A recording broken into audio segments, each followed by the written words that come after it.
RSS के 100 वर्ष पूरे होने के उपलक्ष्य में जगह जगह पर इस समय हिंदू जागरण समिति के माध्यम से जन जागरूकता का कार्यक्रम किया जा रहा है और उस कार्यक्रम में लखन उमर जी हमारे साथ में हैं। जानेंगे कि आज के इस कार्यक्रम को लेकर के क्या कहना चाहिए।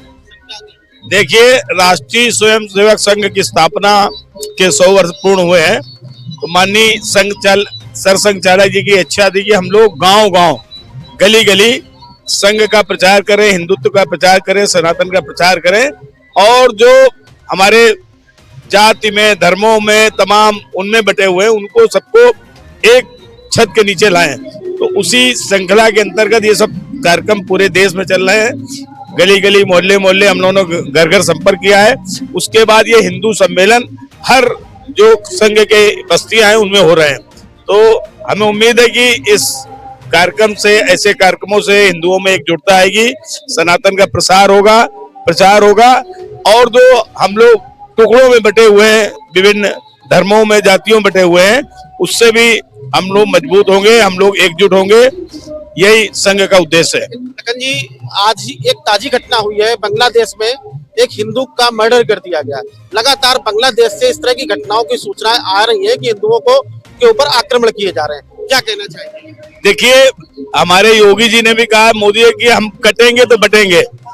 जब देश आजाद हुआ था, बांग्लादेश नहीं बना था, तो वहां की आबादी हिंदुओं की बहुत अधिक थी, लेकिन धीरे धीरे उनका ह्रास होता रहा, आबादी कम होती रही, लोग दूसरे देशों में जाकर बस गए और उसके अलावा हिंदुओं के साथ नरसंहार भी हुआ, पलायन हुआ।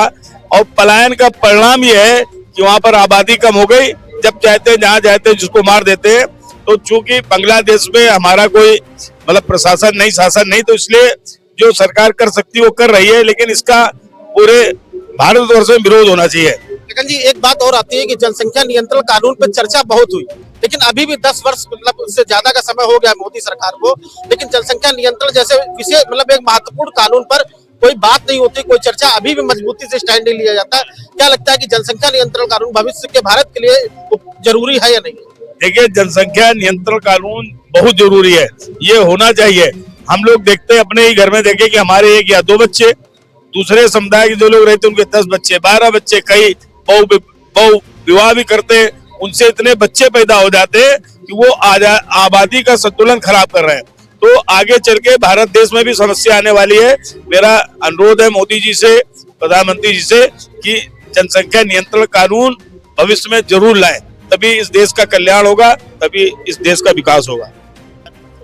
मैं कहना ये चाहूंगा कि भारत के ऊपर बहुत आतंकवाद हुआ और निश्चित रूप में हिंदुत्व को दबाया गया, परंतु हिंदू इतना संस्कार और सनातनी रहा कि कभी भी कमजोर तो हुआ, पर किसी ने पूर्ण रूप से इस पर भारत पर कब्जा नहीं कर पाया। क्योंकि हिंदुत्व में हमारे जो सनातनी भाई थे, हिंदू वही है जो भारतीय है, जो भारतीय है वो हिंदू है। आज बहुत दिनों बाद ये अवसर आया, देश की पूरी जनता जागी कि हिंदू हैं हम, गर्व से कहो हम हिंदू हैं। हमारे राष्ट्रीय स्वयं संघ की पूरे देश में और नई विदेशों में शाखाएं हैं, वहां पर भी हिंदू का जन जागरण हो रहा है। हिंदू अपने आप को पहचानो, हिंदू आतंकी नहीं होता, हिंदू अत्याचारी नहीं होता, विचारी नहीं होता। हिंदू शुद्ध रूप से सनातनी है और हिंदू सबको जोड़ने का काम कर रहा है। आज हमारा यहाँ हिंदू परिषद की तरफ से अपनी जो शाखाएं लगती है उसकी तरफ ये सम्मेलन हिंदुओं का हो रहा है, हिंदुओं को जोड़ना का हो रहा है और जातियों में बांटने का नहीं हो रहा है। एक तरफ आप लोग हिंदू सम्मेलन कर रहे हैं और दूसरी तरफ ये है कि बांग्लादेश से आज एक लेटेस्ट खबर की आई है कि हिंदू की आज हत्या, एक हिंदू की हत्या हो गई बांग्लादेश में। लगातार बांग्लादेश में हिंदुओं के साथ जो व्यवहार हो रहा है उसके लिए आप क्या कहना चाहेंगे? देश के अंदर जो बहुसंख्यक रहे हैं आतंकी, उन्होंने टेरर के आधार पर हिंदुओं की हत्या की है। अभी जो हमारे पर मुगलों ने यहाँ पर आक्रमण किया था, हमारे मोहन जी बता रहे थे कि हमारे यहाँ की महिलाओं ने आत्महत्या कर ली, पर उन्होंने दूसरे का धर्म स्वीकार नहीं किया, क्योंकि अपने हिंदुत्व की जो मात्र शक्ति है वो जननी है। जननी में कोई मुगल पैदा ना हो, कोई आतंकी पैदा ना हो, तो उन्होंने आत्महत्या कर ली। आज का अवसर है कि हमारे यहाँ का पूरा देश हिंदुत्व जाग उठा है, अब किसी धर्म को स्वीकार करने वाला नहीं है और अधर्मी यहाँ बचेंगे नहीं। हम हिंदुत्व को जोड़ने का कार्यक्रम कर रहे हैं, ये अपने हिंदू सम्मेलन का कारण। हमारा सवाल अभी भी वहीं पर है कि बांग्लादेश में आज भी एक ताजी घटना आई हुई है कि एक हिंदू की हत्या कर दी गई है। बांग्लादेश में जो एक्चुअली हमारा भारत में जो विभाजन हुआ है, जो विभाजित भारत है, उसमें इस तरीके की घटनाएं हो रही है। पूरे विश्व के अंदर दूसरे देशों में चले जाओ, इस तरीके का कोई वातावरण नहीं है। पर हिंदू मुस्लिम का जो बंटवारा हुआ है, मुस्लिम आज भी हिंदुओं के पर आतंक ढा रहा है, उसको हमारे मोदी जी बर्दाश्त नहीं करेंगे। और हिंदू धर्म अपने संस्कृति की रक्षा करने हो बंगाल में भी प्रयासरत है। धोखेधड़ी में कोई घटनाएं हो जा रही है, जो धोखेधड़ी में घटनाओं का अंजाम होता है, पर उसका मतलब ये नहीं हम कायर हैं। उस जो हिंदू की हत्या हुई है, जो हत्यारे हैं, उनको बदला चुकाना पड़ेगा, कीमत चुकानी पड़ेगी उस हिंदू भाई की हत्या करने के उपलक्ष्य में हिंदू जागरण समिति के माध्यम से आज हिंदू सम्मेलन का कार्यक्रम किया गया था त्रिवेणी नगर में। हमारे साथ में नंदलाल सिंह जी हैं, उनसे बात करेंगे कि आज के इस कार्यक्रम को लेकर के क्या कहना चाहेंगे।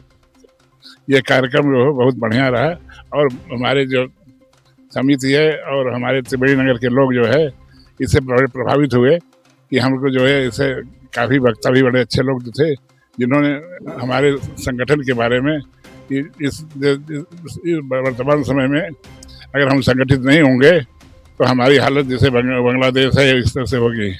इसलिए हम लोग सब लोग संगठित हो, एक आदमी की अगर कोई दिक्कत हो तो उस पर सभी एकत्रित हो और उसका सहयोग करें। एक बात और आती है कि लगातार जनसंख्या नियंत्रण कानून की बात की जाती है, क्योंकि हिंदू सम्मेलन है, जागरूकता की बात है, इसलिए ये सवाल आना चाहिए, स्वाभाविक है कि लगातार जनसंख्या नियंत्रण कानून की बात की जाती है। लेकिन अभी भी मोदी सरकार के लगभग 11 वर्ष हो गए हैं, लेकिन अभी भी जनसंख्या नियंत्रण कानून पर कोई चर्चा नहीं होती है। अब वो चीजें साइलेंट हो गई, पीछे हो गई। इस पर आप क्या कहना चाहेंगे?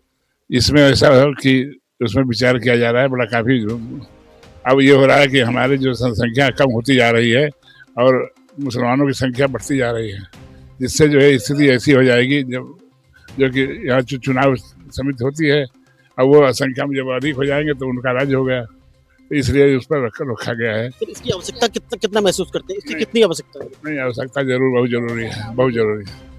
चलिए कुछ और भी लोग, मैम क्या कहना चाहेंगे जनसंख्या नियंत्रण कानून? जनसंख्या नियंत्रण कानून अगर हो रहा है तो खाली भारतीयों के लिए ना हो, सब पूरे भारतवासियों के लिए हो। इसमें ये ना हो कि हिंदू मुसलमान अलग अलग हो जाए। मुसलमान तो अपनी जनसंख्या बढ़ा रहा है, हिंदू अपनी जनसंख्या 2 पे कम कर रहा है। तो ये अगर नियंत्रण लागू हो रहा है तो ये सबके लिए होना चाहिए, एक के लिए नहीं होना चाहिए। अगर जनसंख्या नियंत्रण कानून नहीं बना तो कितना खतरनाक होगा भविष्य के भारत के लिए? भविष्य भारत के लिए बहुत ही ज्यादा खतरनाक है, अभी भी खतरनाक ही है। तो जिस हिसाब से जनसंख्या मुसलमानों की बढ़ रही है और हिंदुओं की कम हो रही है, तो ये हिंदू जागरण के लिए बहुत ही खतरनाक चीज है। आज भी एक लेटेस्ट न्यूज आई है कि बांग्लादेश में एक हिंदू की हत्या हो गई है, क्या कहना चाहिए? हिंदुत्व की हत्या इसलिए वहाँ पे हो रही है कि वहाँ पे सारे हिंदू एक हो नहीं पा रहे हैं, जो एक हो रहे हैं उनको मार दिया जा रहा है। इसलिए हम तो यही कहें, जो बांग्लादेश की हालत हो रही है ये यहाँ अपने यहाँ की हालत ना हो, इसलिए एकजुट होके कोई भी काम कुछ भी करो, एकजुट होके लगो, जिससे दूसरों को लगे कि क्या बोलते हैं, यहाँ पे अगर हमने कदम रखा तो यहाँ पे फिर हमारा बुरा ही होना है। बहुत अच्छा बोला। क्या गुड नेम है आपका? मनु सिंह। तो ये थे यहाँ के आए हुए जो वक्ताओं के विचार, जो जिन्होंने अपने तरीके से इस समय जनसंख्या नियंत्रण कानून की आवश्यकता पर जोर दिया। वीडियो जर्नलिस्ट आर के सिंह के साथ राजेंद्र केसरवानी, स्ट्रांग भारत न्यूज।